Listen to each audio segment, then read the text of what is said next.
अभिव्यक्ति की आज़ादी। आज का मेरा ये शीर्षक है अभिव्यक्ति की आज़ादी। और ये अभिव्यक्ति की आज़ादी आप ज़रूर सुनिए, ज़रूर देखिए, इससे आपको पता चलेगा अभिव्यक्ति की आज़ादी है क्या, क्यों है। चलिए शुरू करते हैं अभिव्यक्ति की आज़ादी।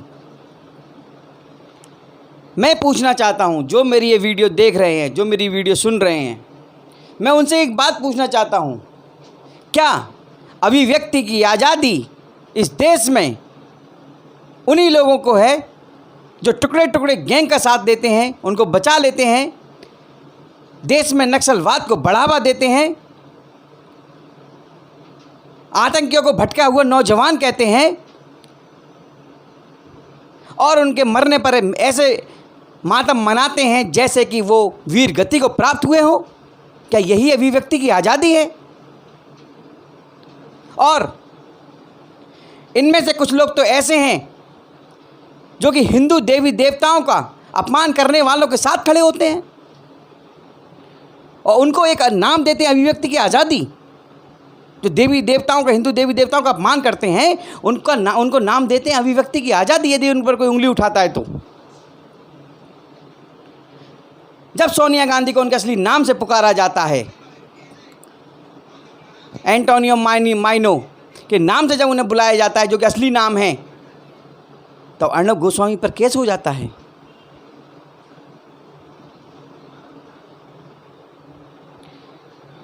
और फिर अब सुधीर चौधरी पर जब उसने सच्चाई दिखाई तो उनको एक राजनीतिक षड्यंत्र के द्वारा फंसाया जा रहा है। क्या ये अभिव्यक्ति की आज़ादी है? कहाँ गई अभिव्यक्ति की आज़ादी? ये लोग तब कहाँ गए थे जब देश के प्रधानमंत्री माननीय नरेंद्र मोदी जी को मौत का सौदागर कहा गया था। तब कहाँ गई थी अभिव्यक्ति की आज़ादी? सोनिया गांधी ने, कांग्रेस की सुप्रीमो हैं, उन्होंने देश की 3 लड़कियों को बदनाम किया था। तब कहाँ गई थी अभिव्यक्ति की आज़ादी? और लोगों, जब सोनिया गांधी का नाम असली बताया गया तब लोगों ने कहा कि ये देश की बहू है, तो क्या वो 3 बेटियां देश की बेटियां नहीं थी? मैं पूछना चाहता हूं इस वीडियो को सुनने वालों से, देखने वालों से, गौर करिए इस बात पर। क्या जिन बेटियों के लिए इन्होंने बदनाम किया था, 3 लड़कियां थीं, नाम देखिएगा आप, नाम मैं बताना नहीं चाह रहा, जिनका सोनिया गांधी जी ने खूब उनकी मतलब बेइज्जती करी, खूब बदनामी की, क्या वो देश की बेटियां नहीं थी? यदि सोनिया गांधी का असली नाम बता दिया गया तो उसमें क्या हुआ? उसमें केस कर दिया अर्णब गोस्वामी जी के ऊपर। अब सुधीर चौधरी जी ने जिहाद के ऊपर कोई बात बोली है तो उनको राजनीतिक षड्यंत्र द्वारा फंसाया जा रहा है।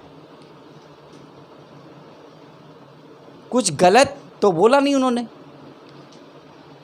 मैं यही कहना चाहता हूं, जब हिंदू को आतंकवाद का नाम दिया जाता है, हिंदू भगवा को, तब अभिव्यक्ति की आज़ादी कहाँ जाती है?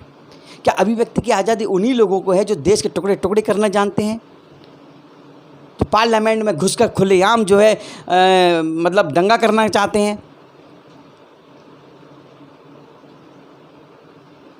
जो हमारी सेना पर पत्थर मारते हैं, उनको अभिव्यक्ति की आज़ादी चाहिए। लेकिन जो लोग देश के माननीय प्रधानमंत्री नरेंद्र मोदी जी को मौत का सौदागर कहते हैं, वो कहाँ गए फिर? उनको क्या कहा जाएगा?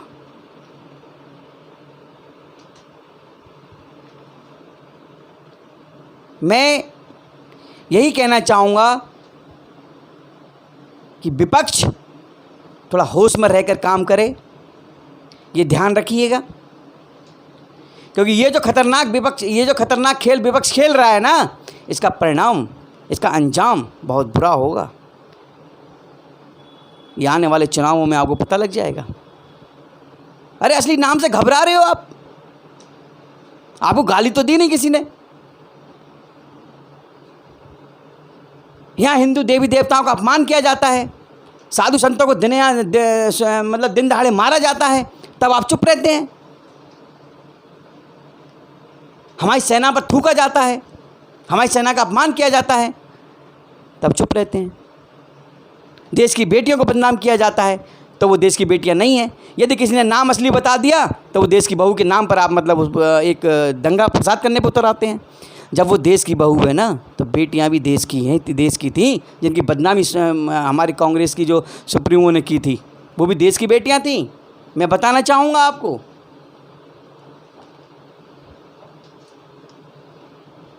और हाँ, मैं एक बात और बताना चाहूँगा आपके लिए, जब देश की सरकार, जब भारत सरकार देश विरोधी गतिविधियों में लिप्त रहने वाले जेएनयू के छात्र जिन्होंने दंगे करवाए, सी और एनआरसी को लेकर दंगे भड़काए, लोगों को उकसाया, यदि भारत सरकार उनको उठाएगी ना, तब अभिव्यक्ति की आज़ादी, याद मत करना कि अभिव्यक्ति की आज़ादी नहीं रही, ये ध्यान रखना।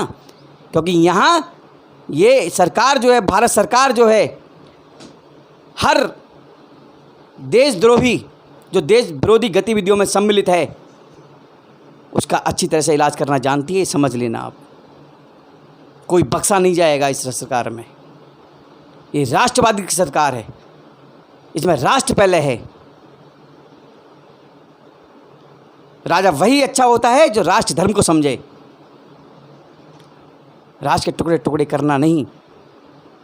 आपने हमेशा टुकड़े टुकड़े करना सीखा है, आपने हमेशा जात पात में राजनीति की है, आपने हमेशा ऊंच नीच पर राजनीति की है, आपने हमेशा धर्म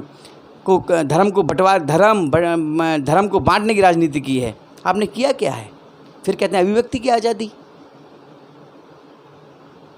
यदि मेरी बात से आपको क्षति पहुंचे किसी को भी, मैं क्षमा चाहता हूं, लेकिन यदि अभिव्यक्ति की आज़ादी आप कहते हैं, उन आतंकवादियों को भटका हुआ नौजवान बताते हैं, तो वो अभिव्यक्ति की आज़ादी नहीं है।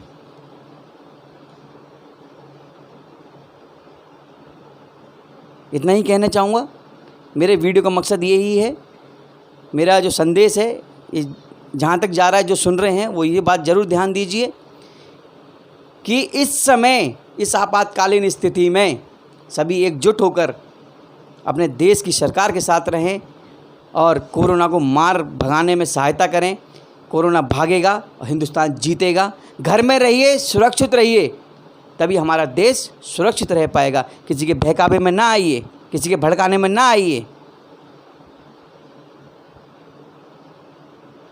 धन्यवाद।